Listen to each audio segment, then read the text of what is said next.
guys! Welcome back again to my YouTube channel. For today's video, special to kasi sa tingin ko, ako lang yung unang Pinoy na gagawa nito. Ako pa lang. So, sa ngayon, this is a famous coffee in Korean. Yung mga mahilig sa iced coffee, sa black coffee, yung kape na may cream, ito na yun. Name ng coffee na to is Dalgona coffee. Talaga, very famous to sa Korean ngayon. So, itry ko siyang gawin today.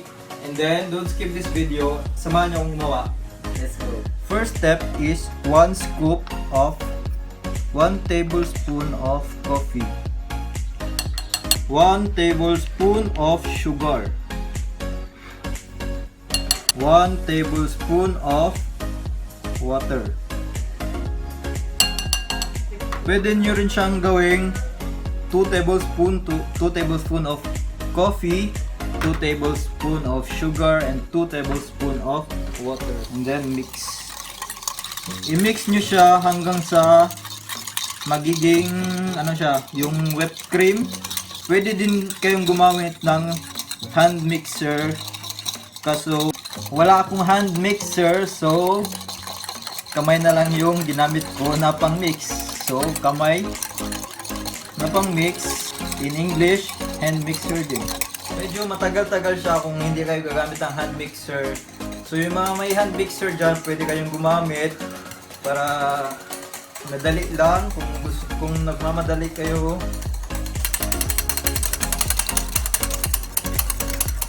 If you want to make more cream, pwede nyo din gawing 2 scoop of coffee, 2 scoop of sugar, 2 scoop of water. Dapat i-balance 2-2-2 or 3-3-3 or 4-4-4. Hindi siya pwedeng 1 scoop, 2 scoop, tapos 4 scoop. So, ayan. Malapit na siya. Konti na lang. If you want to put ice, pwede rin. Pwede rin kung walang ice. And then, gatas.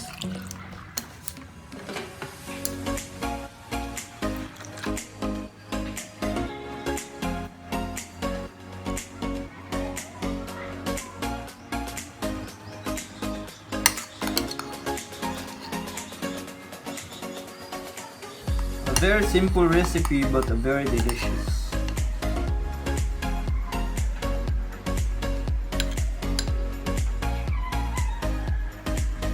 So this is our finished product. Ito na siya.